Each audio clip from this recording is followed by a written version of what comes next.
મારું લગ્ન એક ખૂબ જ અમીર ખાનદાનમાં થયું હતું. હું આના કારણે બહુ ખુશ હતી કે આખી જિંદગી મેં પોતાની ખ્વાહિશોને દબાવીને ગુજારી હતી. મને પૈસાની કદર અને કિંમતનો અંદાજો હતો. અમે અમારા પપ્પા અને મમ્મીના હાથે હંમેશા 2 રૂપિયા માટે માર ખાધી હતી. જ્યારે મારું લગ્ન અમીર ઘરાનામાં થયું તો મેં કશું ના કહ્યું, કોઈને કશું ના પૂછ્યું કે લગ્ન કોની સાથે કરાવી રહ્યા છે.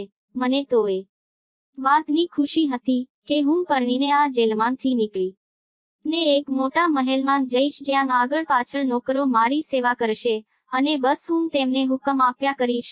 વાત પણ એવી જ હતી. મારી જાન મારા ઘરની અંદર દાખલ થઈ તો હું વિચારી નથી શકતી કે કેટલા આવા સ્માર્ટ અને મોંઘા મોંઘા કપડાંવાળા લોકો જે મારા ઘરમાં આવ્યા છે તે મારા સાસરિયાવાળા છે. એ બધાના ચહેરા ઉપર ખૂબ જ ખૂબસૂરતી અને ચમકદમક હતી. અમારો મહોલ્લો તો ગરીબોનો મહોલ્લો હતો.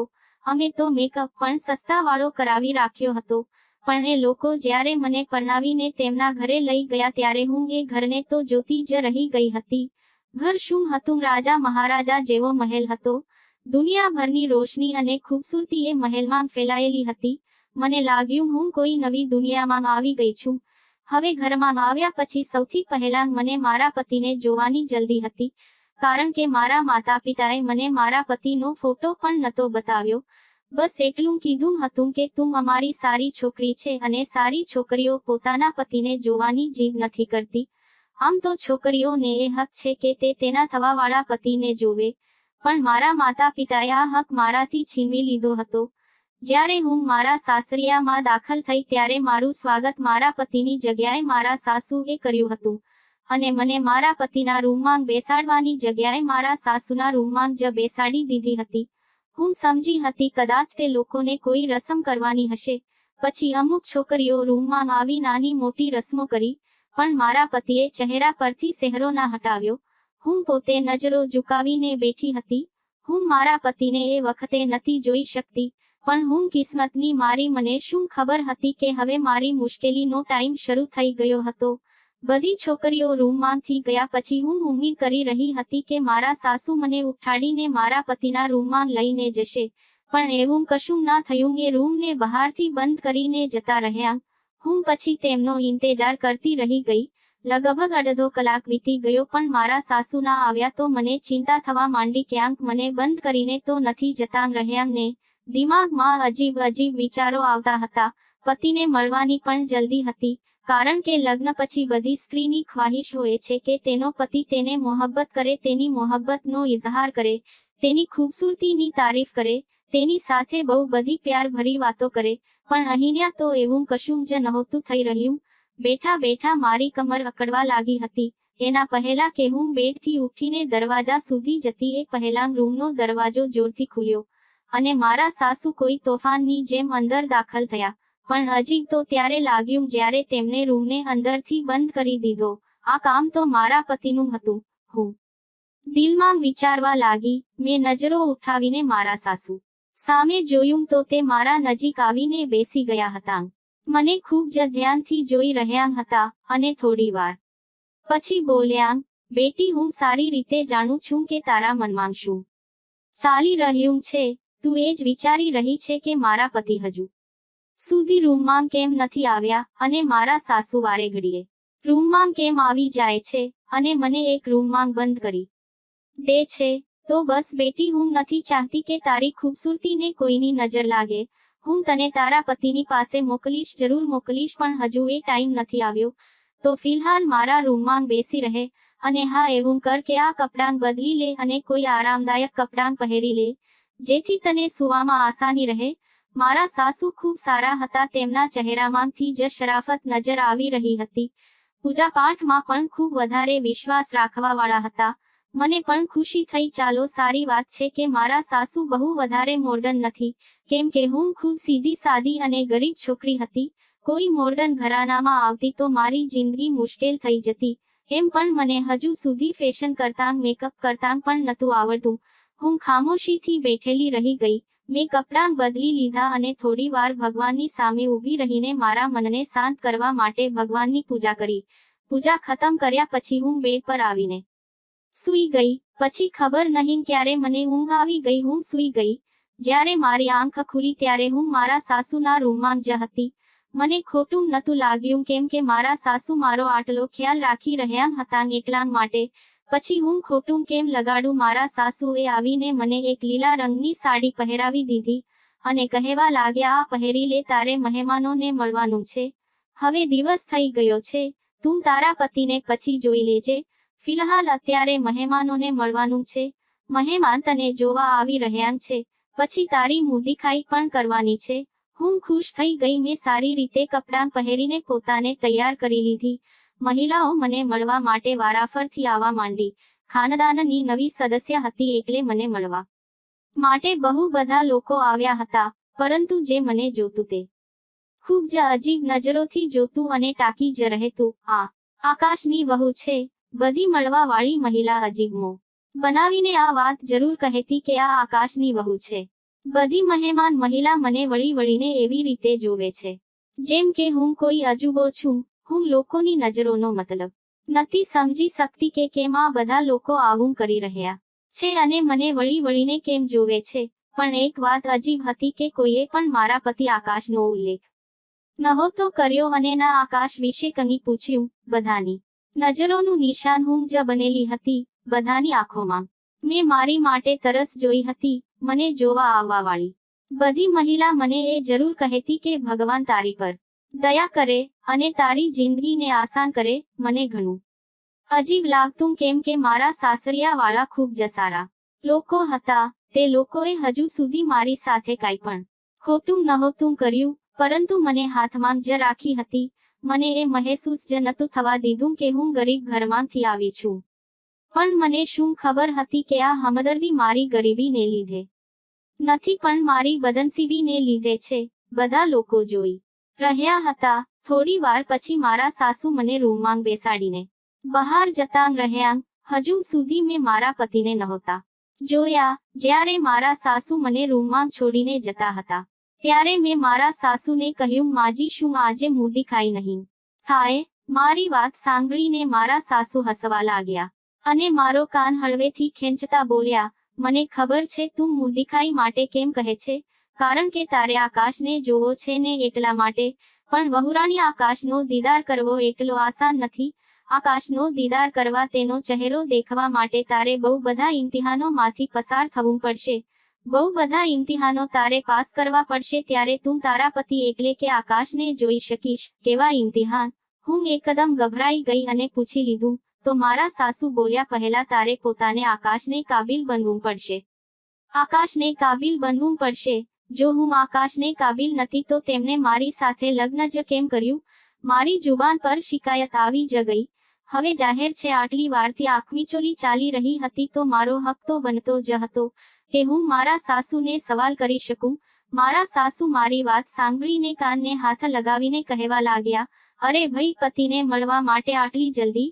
અમારા જમાનામાં તો છોકરીઓ એટલી શરમાતી હતી કે જ્યારે કોઈ સંબંધ કરવા માટે તેમના ઘરમાં આવતા હતા તો તે સામે જ નથી આવતી અને પછી પતિ સામે અઠવાડિયા સુધી નજર જ નથી મળાવી શકતી. પણ આજકાલની આ છોકરીઓ આમને તો પતિ જોડે વાત કરવાનો બહુ શોખ થાય છે. મારા સાસુના વિચાર બહુ જૂના જમાનાના હતા. મને ચૂપ રહેવાનું જ સારું લાગ્યું. ચલો, આખિર તેમના છોકરાને કેટલા દિવસ મારાથી દૂર રાખશે. તે પણ મને મળવા માટે બેચેન નહીં હોય, કેમ કે પુરુષ જ્યારે લગ્ન કરે છે તો પત્નીને મળવાનું દિલ એમનું પણ કરે છે. હું એકલી તો નથી તડપી રહી આ આગમાં. હું આ વિચારીને જ ચૂપ થઈ ગઈ હતી. પરંતુ મારા પતિની તરફથી કોઈ પણ પ્રકારની કોઈ ઉતાવળ દેખાતી નહોતી. ક્યાંયથી પણ કોઈ ઉમ્મીદ નજર નથી આવતી કે તેમને મને મળવાની જલ્દી છે. એવી જ રીતે આખો દિવસ પસાર થઈ ગયો અને ફરીથી રાત થઈ ગઈ. હવે તો મારો પારો ગરમ થવા લાગ્યો અને મેં મારા સાસુને કહ્યું કે આજે પણ હું શું તમારા રૂમમાં જ સૂઈશ. મારા સાસુ ફરીથી એ જ જૂના જમાનાની વાતો લઈને બેસી ગયા હતા. અરે અજીબ બેશરમ છોકરી છે, તને બહુ જલ્દી છે તારા પતિના રૂમમાં જવાની, એ પણ લગ્નના બીજા જ દિવસે. મારી વાતોને મારા સાસુએ ખૂબ જ અજીબોગરીબ બનાવી દીધી હતી કે મારું દિલ જ ઉખડી ગયું. સારું, ચાલ એક કામ કરીએ. મારા સાસુએ મને તેમની પાસે બોલાવતા કહ્યું, શું કામ? મેં સવાલવાળી નજરોથી તેમની સામે જોયું. બેટા, જ્યારે તારો પતિ તને મળવા માટે આવે ત્યારે તમારા બંનેની વચ્ચે એક પડદો હોવો જોઈએ. ઓછામાં ઓછા 7 દિવસ સુધી તારે સવારે વહેલા ઉઠીને આરતી કરવી પડશે અને સૂતા પહેલા પણ ભગવાનની પૂજા કરવી પડશે. અમારા જે પંડિત છે તેમણે આજ કહ્યું છે કે 7 દિવસ સુધી તારે આ વિધિ કરવી પડશે અને એના પહેલા તું તારા પતિનો ચહેરો નથી જોઈ શકતી. મારો દીકરો આકાશ પણ પૂજાપાઠ થી દૂર ભાગે છે, એટલે તેને પણ 7 દિવસ સુધી આ વિધિ પૂરા વિધાનથી કરવી પડશે, ત્યારે જ તે પણ તારો ચહેરો જોઈ શકશે. મારા દીકરાને સુધારવાનો એક જ રસ્તો છે, કેમ કે તે પૂજા પાઠમાં વિશ્વાસ નથી રાખતો, તો આ વિધિને તારે અને મારા દીકરા આકાશે બંને પૂરી કરવી પડશે. આ રીતે મારો છોકરો સુધરી જશે અને પૂજા પાઠમાં અને ભગવાનમાં વિશ્વાસ કરવા લાગશે. એ પછી તમે બંને એકબીજાની શકલ જોઈ લેજો. હું મારા સાસુની વાત સાંભળીને ચૂપ થઈ ગઈ હતી, પરંતુ મને દિલમાં ખુશી થઈ હતી કે સાસુનું વર્તન મારી સાથે સારું હતું. તે બસ એ ચાહતા હતા કે અમારા સંબંધમાં ભગવાનની કૃપા બની રહે. એકબીજાની સાથે લડાઈ ઝઘડો ના થાય એટલા માટે મને પહેલા પૂજા પાઠ કરાવવા માંગતા હતા. મને મારા સાસુના આ વિચાર પર ખુશી થઈ હતી. મેં કહ્યું, ઠીક છે, હું આજથી જ આ વિધિ કરવાનું ચાલુ કરીશ. પછી એ જ સમયે હું ભગવાનની પૂજા પાઠમાં લાગી ગઈ. મારી લગન જોઈને મારા સાસુ ખૂબ ખુશ થતા અને કહેતા, તું ખૂબ જ સારી છોકરી છે, ભગવાન તારી ઉંમર લાંબી કરે અને મારા પુત્ર આકાશ માટે તારા દિલમાં મોહબ્બત પેદા કરે. હવે હું મારી સાસુને શું કહું કે આકાશ માટે મારી મોહબ્બત એ જ સમયે પેદા થઈ ગઈ હતી જ્યારે મેં આકાશ સાથે ફેરા લીધા હતા. હજુ એક જ દિવસ વીત્યો હતો ને મારા સાસુ રૂમમાં આવ્યા અને કહેવા લાગ્યા કે બેટા, પંડિતજીએ કહ્યું છે તારે દિવસમાં 2 વાર નહીં પણ 5 વાર પૂજા પાઠ કરવી પડશે. અરે, હજુ તો તે એક જ વાર સવારમાં જ પૂજા કરી હતી, તો તું તારા પતિને નથી મળી શકતી. હું ઉદાસ થઈ ગઈ, પરંતુ પછી મેં વિચાર્યું, ચલો કોઈ વાંધો નહીં, હું મારા પતિ માટે દિવસમાં 5 વાર પણ પૂજા કરી શકું છું. આ રીતે આગલો દિવસ વીતી ગયો. આગલા દિવસે મેં પૂરા 4 ટાઈમ પૂજા કરી હતી. સૂતા પહેલા ભગવાનની પૂજા કરવાનું રહી ગયું હતું. હું બહુ ખુશ હતી કે ચલો કમસે કમ હું મારા પતિને મળી શકીશ, કેમ કે મારા સાસુએ કહ્યું હતું કે 7 દિવસ પહેલા પતિનો ચહેરો ના જોતી, પરંતુ જો તું પૂરી લગનથી પૂજા કરીશ તો ફક્ત પતિને જોયા વિના તેમને મળી શકીશ. મેં વિચાર્યું હતું, ચલો કોઈ વાંધો નહીં, પતિનો અવાજ તો સાંભળી શકીશ. જો પતિનો ચહેરો નથી જોઈ શકતી તો કમસે કમ વાતો તો કરી શકું છું ને. હું મારા રૂમમાં બેસી હતી અને આજ હસીન ખ્યાલોમાં ખોવાયેલી હતી કે મારા સાસુ આવ્યા અને કહેવા લાગ્યા કે સપનાઓમાં રહેવાની જગ્યાએ સૌથી પહેલા રાતવાળી પૂજા પૂરી કરી લે, કેમ કે જ્યાં સુધી તું દિવસની પૂરી 5 પૂજા નથી કરી લેતી ત્યાં સુધી હું તને મારા પુત્રને નહીં મળવા દઉં. તેમને પોતાના હાથમાં એક સફેદ કલરનો દુપટ્ટો લઈને આવ્યા હતા અને કહેવા લાગ્યા, આ દુપટ્ટાને તારા માથે નાખીને પછી જ પૂજા કરજે.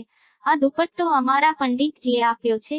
કીધું છે કે રાત્રે આવી રીતે માથે નાખીને જ પૂજા કરવાની છે. મેં મારા સાસુના હાથમાંથી દુપટ્ટો લઈ લીધો અને માથે નાખીને ભગવાનની પૂજા કરવા લાગી. તે દુપટ્ટામાંથી હલકી હલકી સુગંધ આવી રહી હતી, જે મને ખૂબ અજીબ લાગતી હતી. મને અજીબ મહેસૂસ થઈ રહ્યું હતું, કોઈ અનહોનીનો અહેસાસ થઈ રહ્યો હતો, પરંતુ તો પણ તે દુપટ્ટાને મેં મારા માથામાં નાખી રાખ્યો હતો. પણ ધીમે ધીમે મારું માથું ભારે થવા લાગ્યું, મારા હાથ પગ ઢીલા થવા લાગ્યા અને હું ત્યાં જ પડી ગઈ. મને મહેસૂસ થયું કે જેમ કોઈએ મને ગોદમાં ઉઠાવીને બેડ ઉપર સુવડાવી દીધી. પછી આખી રાત એમ જ નીકળી ગઈ. સમજમાં જ નતું આવતું કે હું સૂતી હતી કે જાગી હતી. અને જ્યારે સવારે મારી આંખ ખુલી તો મારા માથામાં હલકો હલકો દુખાવો થઈ રહ્યો હતો. મારી ઊંઘ પૂરી નથી થઈ. મારામાં કોઈ પણ તાજગી નથી. અજીબ થકાવટ લાગતી હતી, જાણે મને ઘેરી રાખી હતી. હું ખૂબ જ અજીબ મહેસૂસ કરી રહી હતી.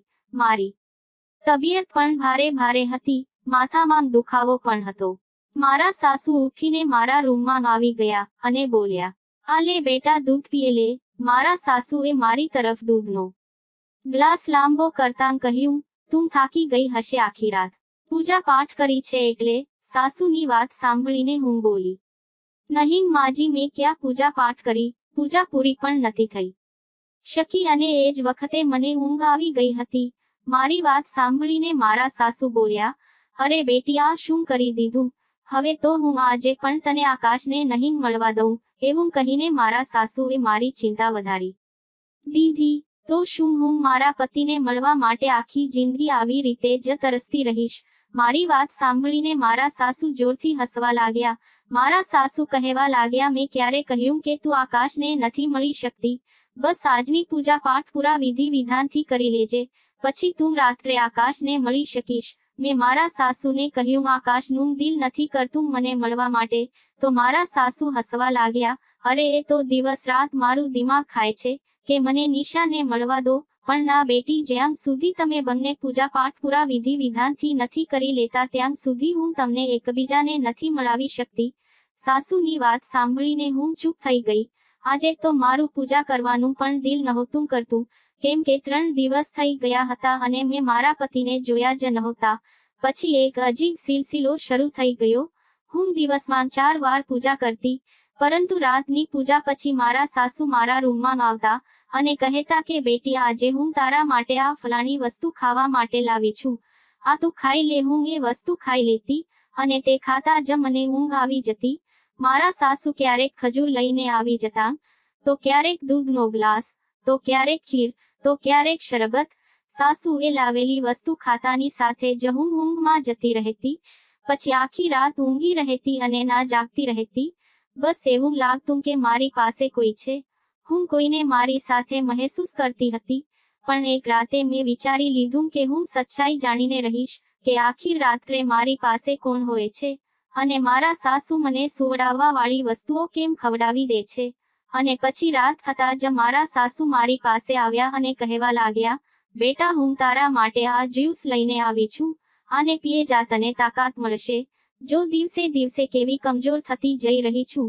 મેં મારા સાસુ તરફ જોયું પણ નહીં અને મારા સાસુને કહ્યું, ના માજી, આજે જ્યુસ પીવાનું બિલકુલ મન નથી થતું, તમે આને પાછો લઈ જાવ.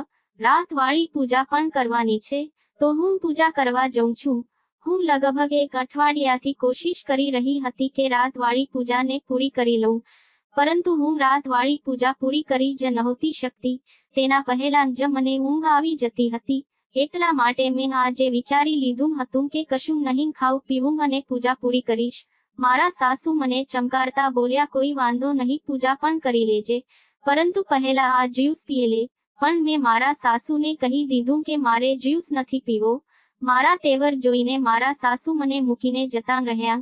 એ સમજી ગયા હતા કે હવે હું તેમની વધારે વાતોમાં નહીં આવવા વાળી. થોડી વાર પછી મારા સાસુ મારા રૂમમાં દાખલ થયા. ખૂબ જ તેજ પરફ્યુમ લગાવી રાખ્યું હતું તેમને. ખુશ્બુ મને ક્યાંક સૂંઘી હોય તેવી લાગી, પણ હું મારા નાકને બંધ કરીને બેસી રહી. થોડી વાર પછી મારા સાસુ ફરીથી રૂમમાં આવ્યા. હું પૂજા કરવાની તૈયારી કરી રહી હતી. મારા સાસુના ચહેરા પરથી સાફ લાગતું હતું કે મને જાગતી જોઈને તેમને પરેશાન છે. ત્રીજી વખત મારા સાસુ મારા રૂમમાં ફરી આવ્યા. મને બહુ અજીબ લાગતું હતું કે મારા સાસુ મારા રૂમમાં વારેઘડીએ કેમ આવે છે. આ વખતે તેમના હાથમાં એક સફેદ રંગની ચાદર હતી. કહેવા લાગ્યા, વહુ, મેં તને કેટલી વાર કીધું છે કે પૂજા કરતાં પહેલા આ સફેદ ચાદર ઓઢી લેવાનું રાખ. આ લે, હું તારા માટે નવી ચાદર લઈને આવી છું, આને ઓઢી લે. મેં વિચાર્યું, આખીર ચાદર ઓઢવામાં શું વાંધો છે. મેં મારા સાસુના હાથમાંથી તે ચાદર લઈને મારા માથા ઉપર નાખી દીધી અને પછી મારા સાથે એ જ થયું જે હું બિલકુલ નથી ચાહતી. ચાદર ઓઢતાની સાથે મારા ઉપર બેહોશી સવાર થવા માંડી. ઊંઘ આવા માંડી અને પછી હું સૂઈ ગઈ, એવી ગહેરી ઊંઘમાં કે જ્યારે મારી આંખ ખુલી ત્યારે સવારના લગભગ 8 વાગી રહ્યા હતા. મને મોડા ઉઠવાનું બિલકુલ પણ પસંદ નહોતું, પરંતુ તો પણ આજે હું મોડા ઉઠી હતી. પરંતુ આટલા મોડા ઉઠવા પછી પણ મારો મૂડ બિલકુલ પણ ખરાબ નહોતો, ઉલટો ખૂબ સારો હતો, કેમ કે મને ખબર હતી કે હવે મારે આગળ શું કરવાનું છે. મારો આગળનો કદમ શું હશે. મારા સાસુની ચાલાકીથી મારે કેવી રીતે બચીને નીકળવાનું છે. મેં વિચારી લીધું હતું કે હવે હું આ પર્દાફાશ કરીને જ રહીશ. તો પછી મેં એવું જ કર્યું. રાતનો સમય થઈ ગયો. રાત થતાં જ મારા સાસુનો અવાજ આવ્યો. મારા રૂમ તરફ આવવા લાગ્યા. મેં બિસ્તર પર તકિયો રાખ્યો અને ત્યાં જ સૂઈ ગઈ. મેં સૂવાનું નાટક કર્યું. મારા સાસુ મને રોજે કોઈને કોઈક બહાને સુવડાવી દેતા હતા. આજે હું પોતે જ સૂઈ ગઈ. મારા સાસુને બતાવી દીધું કે હું સૂઈ ગઈ છું, તેથી તેમને મને સુવડાવવા વાળી વસ્તુઓના ખવડાવે. હજુ લગભગ 10 મિનિટ જ થઈ હશે મને સુવાનું નાટક કરતા, ને રૂમની અંદર હલચલ મહેસૂસ થઈ. મારા રૂમનો દરવાજો ખુલ્યો, પછી કુંડી લગાવવાની અવાજ આવી. કોઈના ભારે પગલાંનો અવાજ મારા કાનમાં પડી રહ્યો હતો, પણ હું આંખો ખોલીને જોઈ નથી શકતી. પછી મેં જોયું કોઈ ધીરે ધીરે ચાલીને મારી પાસે આવી રહ્યું છે. આ કોઈ મર્દાના પગલાં હતા, જે મને મહેસૂસ થઈ રહ્યા હતા. ત્યારે જ મારા કાન એકદમથી ઊભા થઈ ગયા, કેમ કે કોઈએ મને સ્પર્શ કર્યો હતો. મારાથી સહન થયું નહીં. મેં મારી આંખો ખોલીને સામે જોયું, જે સહન ના થઈ શકે એવું હતું. સામે ઊભેલા ઇન્સાનને જોઈને મારા માથા ઉપર આભ ફાટ્યું. હું વિચારી પણ નથી શકતી કે મારા સાસુ મારી સાથે આટલો મોટો ધોખો કરી શકે છે. મારી આંખોમાંથી ટપ ટપ આંસુ વહેવા લાગ્યા. મેં લગ્નની વિશે શું શું વિચાર્યું તું અને મારી સાથે શું થઈ ગયું. હે ભગવાન, હું ક્યાં ફસાઈ ગઈ. મેં મનમાં ને મનમાં વિચાર્યું. મારા દિલની ધડકન વધી ગઈ હતી. હું બેડમાંથી ઉતરીને કોઈ પણ વાતની પરવાહ કર્યા વગર રૂમમાંથી ભાગી અને ભાગતાંગ બહાર આવી ગઈ. મારા સાસુએ મને જોઈ તો તેમને હકબક રહી ગયા.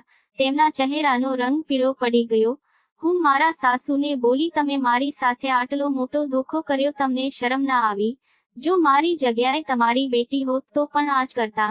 મારી આંખોમાંથી લગાતાર આંસુ વહેતા હતા. તમે તમારી ઓલાદ પેદા કરવા માટે આ બધું કર્યું. હું વિચારી પણ નથી શકતી કે તમે લોકો આટલી નીચી હરકત કરશો, આટલા હરામી નીકળશો. મારી વાત સાંભળીને મારા સાસુ મારી પાસે આવ્યા અને મારા હાથને પકડીને કહેવા લાગ્યા, બેટી, ભગવાનના માટે આવી વાતો ના કર. મેં તારો ચેકઅપ કરાવ્યો છે. તું થાકેલી રહેતી હતી, તને ચક્કર આવતા હતા, તને યાદ છે ને? એ દિવસે આપણા ઘરે એક દાઈ આવી હતી, તેને જ તારો ચેકઅપ કર્યો હતો. તેણે જણાવ્યું કે તું પેટથી છું.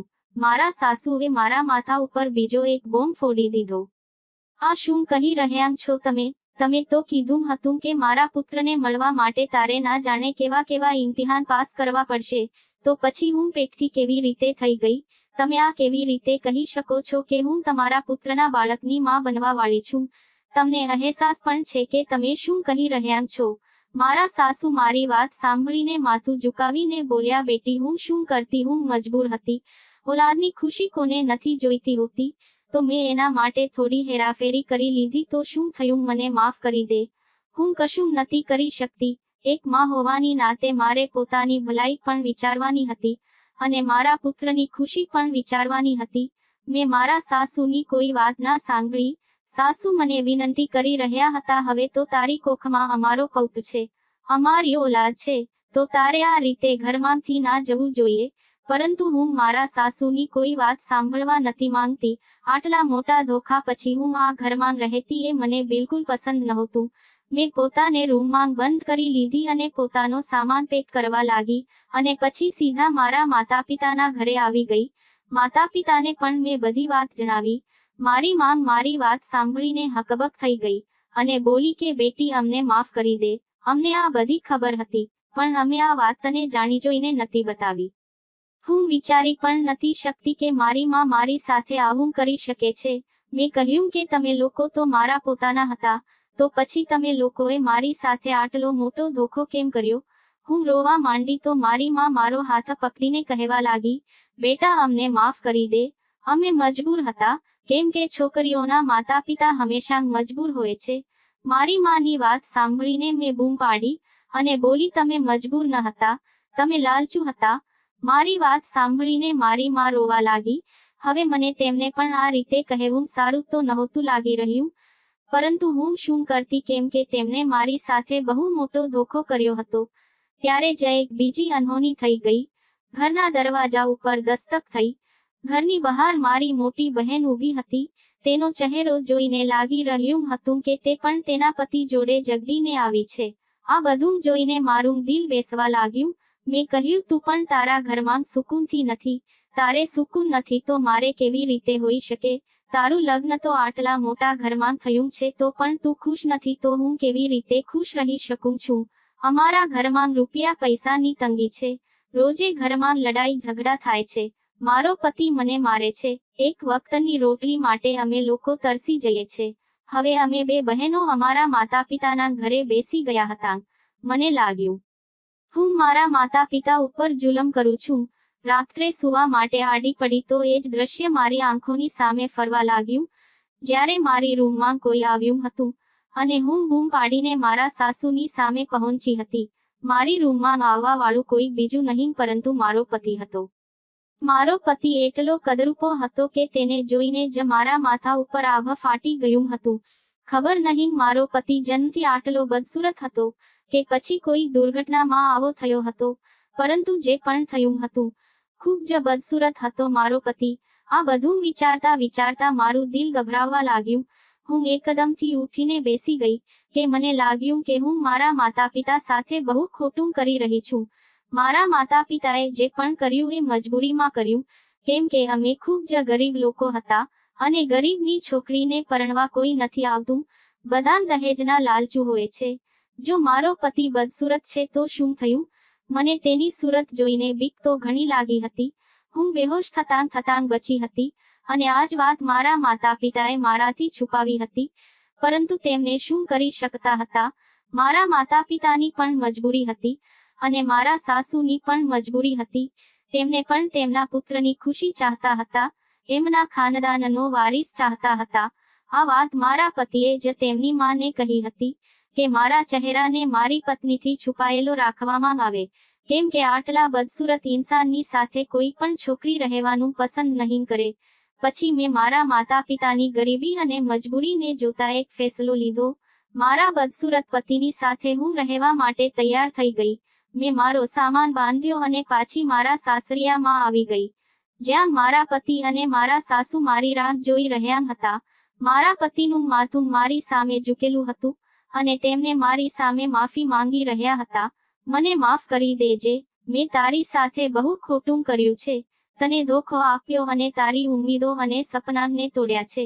પરંતુ યકીન કર, હું દિલનો ખૂબ જ સારો છું. તું જેવું કહીશ હું એવું જ કરીશ. મારા સાસુ પણ મારી સામે માફી માંગી રહ્યા હતા. કહેવા લાગ્યા, બેટા અમને માફ કરી દે, અમારી મજબૂરી હતી. કોણ માં એવી હશે અને કોણ માં ચાહશે કે તેના પુત્રનું ઘર ના વસે અને તેના ખાનદાનને વારિસ ના મળે? મેં મારા સાસુ અને મારા પતિને માફ કરી દીધા. એ તો મને ખબર હતી કે આકાશ એક ખૂબ સારા પતિ સાબિત થશે અને મારો બહુ વધારે ખ્યાલ રાખશે. હવે જે હતું, જેવું પણ હતું, આકાશ જ મારા પતિ હતા. એટલા માટે મેં મારા પતિને માફ કરી દીધા અને મારા પતિના ઘરમાં જ રહેવાનો ફેસલો કરી લીધો. તો દોસ્તો, તમને આ વાર્તા કેવી લાગી? શું નિશાએ જે ફેસલો કર્યો એ સાચો હતો કે ખોટો? તમારા વિચાર કોમેન્ટ કરીને જરૂર જણાવજો. વાર્તા પસંદ આવી હોય તો લાઈક કરો અને આપણી ચેનલને સબસ્ક્રાઇબ પણ કરો. વાર્તાને છેલ્લા સુધી જોવા માટે તમને બધાને ખૂબ ખૂબ ધન્યવાદ.